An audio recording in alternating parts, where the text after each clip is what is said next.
प्रिय विद्यार्थियों, सुप्रभात। मैं आपका हिंदी अध्यापक धनीराम इप्टा। अभ्यासकार की इस श्रृंखला में आज मैं आप लोगों के लिए लेकर आया हूं अभ्यासकार 5 और हमारा आज का विषय है उपसर्ग। तो आरंभ करते हैं आज की क्लास।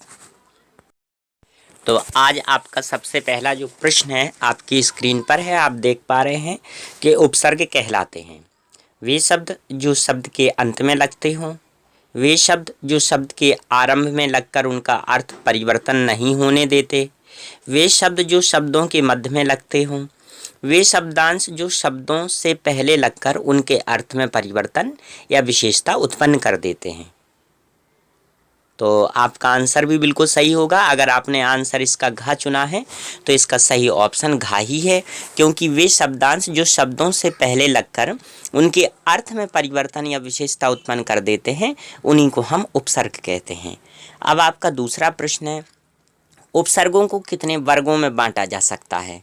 3 वर्गों में, 4 वर्गों में, 5 वर्गों में या 7 वर्गों में? तो आप जल्दी से विचार कीजिए। यदि आप लोगों ने ऑप्शन 5 चुना है तो ये ऑप्शन आपका यानी गा आपने अगर ऑप्शन विकल्प चुना है तो आपने बिल्कुल सही चुना है, क्योंकि आप सभी को मालूम है कि जो हिंदी भाषा में उपसर्गों को हम विभाजित करते हैं तो वो 5 ही भागों में विभाजित करते हैं। संस्कृत के उपसर्ग, हिंदी के उपसर्ग, अंग्रेजी के उपसर्ग, उर्दू या फारसी के उपसर्ग तथा संस्कृत के अव्यय। इन्हीं 5 भागों में हम लोग संस्कृत के उपसर्गों को यानी उपसर्गों को बांट देते हैं।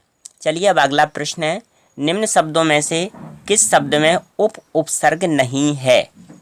निम्न शब्दों में से किस शब्द में उपसर्ग नहीं है? तो देखिए, उपाध्याय में उप प्लस अध्याय तो उपाध्याय हो जाएगा। उपर्युक्त में अभी मैं बताऊंगा नहीं आपको ये, और ये उपवन में उपासना में। तो बताइएगा जरा क्या हो सकता है? ठीक है, आपने जो भी सोचा हो, लेकिन मैं आपको बता देता हूं कि जो प्रश्न 16 है इसका सही ऑप्शन खा है। खा क्यों है? देखिएगा कि उप प्लस अध्याय करने पर उपाध्याय बन जाएगा, उप प्लस वन करने पर उपवन बन जाएगा, और उप प्लस यानी हम इसको आसन कह देंगे तो ये उपासना हो जाएगा, यानी उपधन आसना यानी आसन के निकट होना। तो ऊपर युक्त में उप नहीं है, क्योंकि ऊपरी प्लस युक्त जोड़ देने पर ये उपर्युक्त हो जाएगा संधि के नियम के अनुसार, इसलिए इसका सही ऑप्शन जो है वो खा ही है। चलिए अब बढ़ते हैं नेक्स्ट क्वेश्चन की ओर। तो इसका जो नेक्स्ट क्वेश्चन है सीरियल इसका 17 दिया हुआ है, तो इसको आप समझिएगा कि निम्न शब्दों में से किस शब्द में सह उपसर्ग नहीं है? तो सह प्लस गामी सहगामी, सह प्लस योग सहयोग, सह प्लस पाठी सहपाठी। तो सहर्ष केवल इसी में नहीं है, क्योंकि इसमें आपका सा उपसर्ग है, तो इसका सही विकल्प जो है वो खा है। चलिए 18 देखते हैं। 18 में लिखा हुआ है कि निम्न शब्दों में से किस शब्द में कु उपसर्ग नहीं है? तो सभी में आपको कु लगा मिल रहा है, लेकिन आप सोचिएगा जरा, जल्दी से सोचिए कि आपका क्या ऑप्शन होगा, फिर मैं आपको बताता हूँ कि इसका सही ऑप्शन क्या है।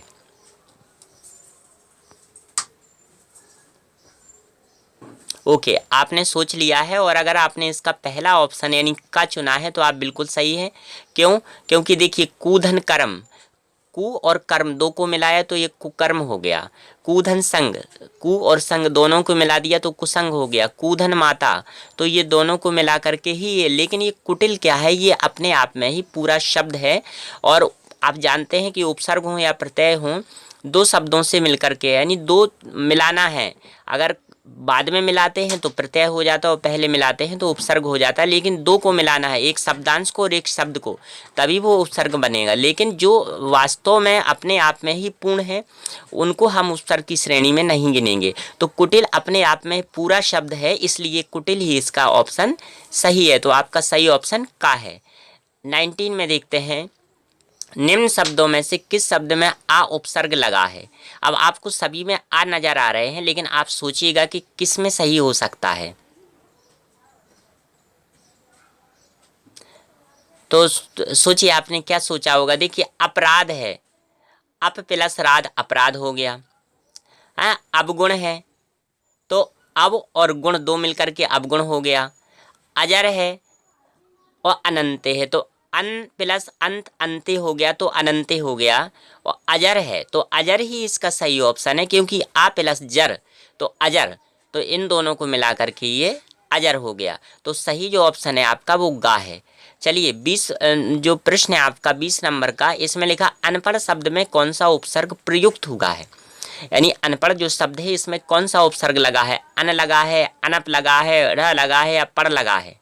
तो ये बहुत ही सरल प्रश्न है, आप जान ही गए होंगे कि इसका जो सही विकल्प है वो का ही है, क्योंकि अन और पढ़ दोनों को मिला करके अनपढ़ बनेगा। चलिए अगला प्रश्न है हमारा कि अपमान शब्द में कौन सा उपसर्ग प्रयुक्त हुआ है, अ, अप, मान या अब। ओके, बिल्कुल बहुत ही सरल प्रश्न है और इसका सही ऑप्शन आपने भी चुना है, अप ही है इसका। अपमान शब्द में कौन सा उपसर्ग प्रयुक्त हुआ है तो अप हुआ है, और ये आपका अप और मान जोड़ देने से अपमान हो गया। चलिए अब बढ़ते हैं हम लोग आगे के प्रश्नों की ओर।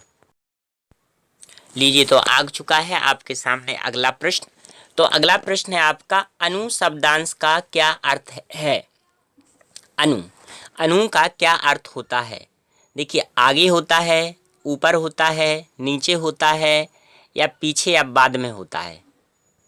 देखिए जब हमने आपको उपसर्ग पढ़ाए थे तो उसमें हमने आपको सारा का सारा बताया था कि किसका क्या अर्थ होता है और क्या प्रयोग होते हैं, कैसे शब्द बनते हैं। तो आप ज़रा सोचिए। ओके, अगर आपने स्टूडेंट्स इसका ऑप्शन घा चुना है तो बिल्कुल सही ऑप्शन चुना है। क्यों? क्योंकि पीछे या बाद में अनु, जैसे अनुचर यानी पीछे चलने वाला है ना, अनुकरण पीछे करने वाला, तो ये इसलिए इसको हम लोग बोलते हैं अनु। तो अनु का जो सही अर्थ है वो पीछे या बाद में है, तो इसका ऑप्शन घ सही है। 23 है सह शब्दांश का क्या अर्थ है। सह का क्या अर्थ होता है, अकेला होता है, दुकेला होता है, साथ होता है या अपनापन होता है। ओके तो आपका बिल्कुल सही ऑप्शन हो सकता है कि इसका जो सही ऑप्शन है वो साथ होता है, क्योंकि सह का मतलब साथ होता है। तो इसका 23 का ऑप्शन ग सही है। चलिए अब 24, सम उपसर्ग किस शब्द में प्रयुक्त हुआ है। सम उपसर्ग किस शब्द में प्रयुक्त हुआ है। देखिए वी और ये योग है, संयोग है, सहयोग है और सहित है। तो बताइएगा सम का उपयोग किस में हुआ है। वेरी गुड स्टूडेंट्स, अगर आपने इसका ऑप्शन खा चुना है तो आपने बिल्कुल सही चुना है, क्योंकि देखिए वी प्लस योग से वियोग हो गया, सह प्लस योग से सहयोग हो गया और सा प्लस हित से सहित हो गया, लेकिन समधन योग से संयोग हो गया। ये व्यंजन संधि है आपकी और समधन योग से ये आपका संयोग हो गया है। तो सम उपसर्ग किस शब्द में प्रयुक्त हुआ है, तो खा वाला ऑप्शन आपका बिल्कुल सही है। अब हमारा अंतिम जो प्रश्न है आज का, इस अंतिम प्रश्न में देखते हैं कि हर शब्दांश का क्या अर्थ है। कोई, प्रत्येक, समान या प्रतिफल। एक बार ऑप्शन फिर से देखिए, कोई, प्रत्येक, समान या प्रतिफल।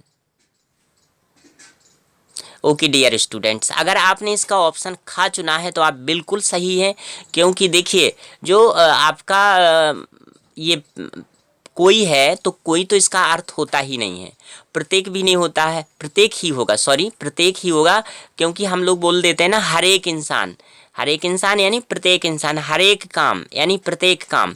तो इसका जो सही ऑप्शन है वो हर का जो अर्थ है वो प्रत्येक ही है। तो वेरी गुड स्टूडेंट्स, आज भी आप लोगों ने बहुत अच्छा जवाब दिया, बहुत ही अच्छे आप कमेंट भी करते हैं। तो चलिए आज के लिए इतना ही, कल फिर मैं आपके लिए लेकर आऊँगा नया वीडियो, और उसमें हमारा जो अगला टॉपिक होगा ये भी मैं आपको बता देता हूं, ताकि आप उसकी पहले से ही तैयारी कर सकें। तो हमारा जो अगला टॉपिक होगा मैं आपको बता देता हूं। तो हमारा जो अगला टॉपिक होगा वो होगा आपका पत्र और विराम चिन्ह, यानी पत्र और विराम चिन्ह, आपको इन दोनों की स्टडी करनी है। अब मैं आप लोगों से पत्र के बारे में सवाल करूंगा या विराम चिन्ह के बारे में करूंगा, ये मैं आपको नहीं बताऊंगा, लेकिन आपको ये दोनों टॉपिक अच्छे से तैयार कर लेने। मैं आपसे विदा लेता हूँ इस वादे के साथ कि कल आपके लिए फिर से नया वीडियो लेकर आऊँगा। तब तक के लिए नमस्कार, धन्यवाद।